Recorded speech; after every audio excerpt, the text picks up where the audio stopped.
गणित शिक्षण में आज हम आयत का क्षेत्रफल प्रकरण पर पाठ्य योजना तैयार करेंगे। दिनांक 29/6/2020। विषय गणित, उपविषय रेखा गणित, कक्षा व वर्ग 7th V, कालांश फर्स्ट, अवधि 35 मिनट। सामान्य उद्देश्य यानी जनरल ऑब्जेक्टिव हैं छात्र छात्राओं में गणित विषय के प्रति रुचि जागृत करना, छात्र छात्राओं में मौलिक चिंतन शक्ति को विकसित करना, छात्र छात्राओं में तर्क शक्ति का विकास करना, छात्र छात्राओं में सोचने समझने की क्षमता का विकास करना। ये क्या इसके सामान्य उद्देश्य हैं। अब हम इसके विशिष्ट उद्देश्य जान लें कि इसके विशिष्ट उद्देश्य क्या हैं, यानी स्पेसिफिक ऑब्जेक्टिव। विद्यार्थी आयत के क्षेत्रफल के विषय में विस्तार से जान सकेंगे। विद्यार्थी आयत से के परिमाप के विषय में विस्तार से जान सकेंगे। विद्यार्थी आयत से संबंधित समस्याओं को हल कर सकेंगे। विद्यार्थी आयत का व्यवहारिक जीवन में महत्व को समझ सकेंगे। इसके बाद इसका पूर्व ज्ञान यानी प्रीवियस नॉलेज। छात्र आयत के विषय में सामान्य जानकारी रखते हैं। फिर शिक्षण सहायक सामग्री यानी टीचिंग एड्स, लपेट सैंपल, चौक, डस्टर, चार्ट संख्या और आयताकार कागज, चार्ट संख्या 2, यानी ये क्या है, शिक्षण सहायक सामग्री है। प्रस्तावना प्रश्न यानी पूर्व ज्ञान प्रत्यास्मरण। श्यामपट पर एक हम आयत बना लेंगे ABCD बनाकर। यह किसकी आकृति है? छात्र कहेगा ये आयत की आकृति है। आयत में कितने कोण होते हैं? आयत में 4 कोण होते हैं। आयत की आमने सामने की भुजाएं कैसी होती हैं? छात्र कहेगा आयत में आमने सामने की भुजाएं बराबर होती हैं। आयत का रेखांकित भाग क्या कहलाता है? तो समस्यात्मक प्रश्न यानी रेखांकित इस तरह का किया हुआ तो समस्यात्मक प्रश्न स्पष्ट उत्तर यानी प्रश्नोत्तर विधि है। फिर उद्देश्य कथन या नवीन ज्ञान प्रस्तुतिकरण। छात्र अध्यापक कथन होगा कि आयत का रेखांकित भाग आयत का क्षेत्रफल है। छात्रों, आज हम आयत के क्षेत्रफल का विस्तार पूर्वक अध्ययन करेंगे। ये क्या है? कथन विधि है। और अब पहला शिक्षण बिंदु है आयत का क्षेत्रफल। यानी ज्ञान प्रत्यास्मरण, विकासात्मक प्रश्न। आयताकार कागज है ये, और इस आयताकार कागज को दिखाते हुए आप मेरे हाथ में क्या देख रहे हैं? हम आपके हाथ में कागज का टुकड़ा देख रहे हैं, यानी कागज देख रहे हैं। कागज किस आकृति का है? छात्र कहेगा कागज आयत की आकृति का है। आयत का क्षेत्रफल क्या होता है? समस्यात्मक प्रश्न है तो अस्पष्ट उत्तर होगा। फिर छात्र यहाँ स्पष्टीकरण करेगा। आयत की चारों भुजाओं से घिरा क्षेत्र या भाग, यानी आयत है, इसकी 4 भुजाएं हैं, इससे घिरा हुआ क्षेत्र का वह भाग जो रेखांकित है वो क्षेत्रफल कहलाता है।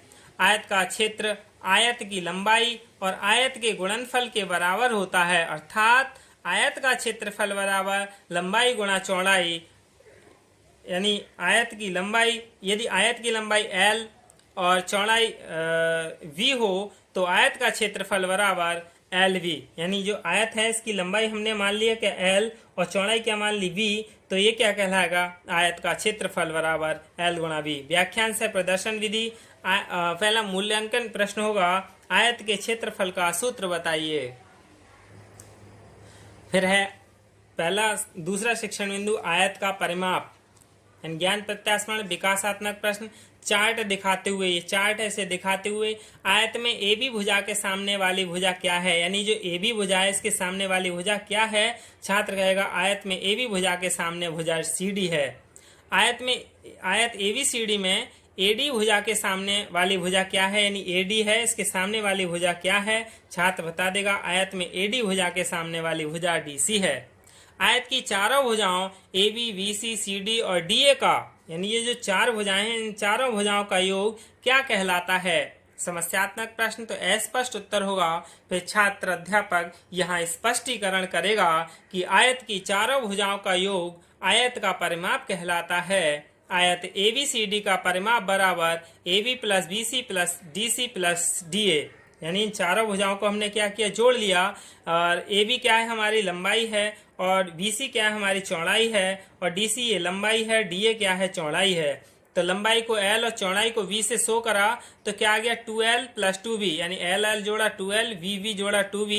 इसमें से 2 हमने कॉमन ले लिया तो ये क्या है, आयत का परिमाप बराबर 2L + V, यानी ये क्या है, इसका आयत के परिमाप का सूत्र है। यदि आयत की लंबाई 3 सेंटीमीटर, चौड़ाई 2 सेंटीमीटर हो तो आयत का परिमाप बराबर 2 लंबाई जमा चौड़ाई, लंबाई 3 थी चौड़ाई 2 है तो कितना हो गया 10 सेंटीमीटर। व्याख्यान से प्रदर्शन विधि छात्र ध्यानपूर्वक सुनेंगे, समझेंगे, फिर मूल्यांकन प्रश्न कर लेंगे, यानी आयत का परिमाप का सूत्र क्या है। इसके बाद तीसरा शिक्षण बिंदु है आदर्श प्रश्न।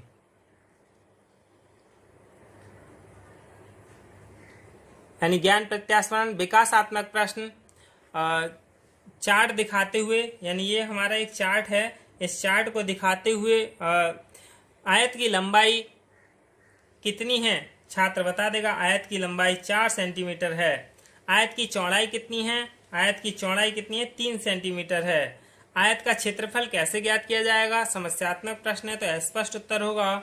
नवीन ज्ञान प्रस्तुतिकरण यानी स्पष्टीकरण, लंबाई L बराबर 4 सेंटीमीटर, चौड़ाई B बराबर 3 सेंटीमीटर, आयत का क्षेत्रफल बराबर का सूत्र क्या है, लंबाई गुणा चौड़ाई। तो लंबाई कितनी थी 4, चौड़ाई 3, तो कितना आ गया 12 सेंटीमीटर स्क्वायर।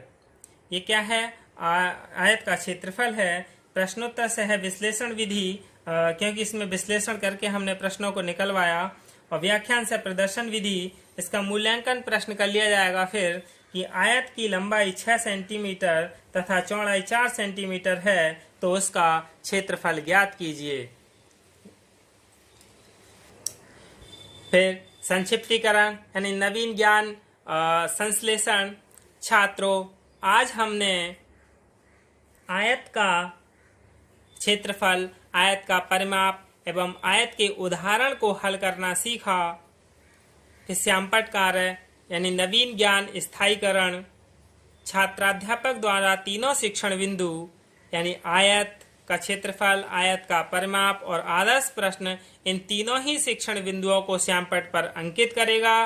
फिर छात्र श्यामपट्ट कार्य अपनी उत्तर पुस्तिका में नोट करेगा और निरीक्षण कार्य यानी लेखन कार्य छात्राध्यापक छात्रों को दिए गए कक्षा कार्य का घूम घूम कर निरीक्षण करेगा तथा कक्षा में सामान्य अनुशासन के प्रति भी सजग रहेगा और पूर्व दिवस के कार्य का निरीक्षण करेगा। छात्र क्या है, अपने पूर्व दिवस के कार्य का निरीक्षण कराएगा और शांतिपूर्व तरीके से वह कक्षा में संलग्न रहेगा। गृह कार्य यानी अभ्यास, यदि आयत की लंबाई 6 सेंटीमीटर, चौड़ाई 7 सेंटीमीटर है तो आयत का क्षेत्रफल ज्ञात कीजिए। छात्र गृह कार्य नोट करेंगे तथा घर से करके लाएंगे। ये श्यामपट्ट कार्य है। तो यही क्या है, आयत का क्षेत्रफल प्रकरण पर हमारी पाठ्य योजना है। धन्यवाद।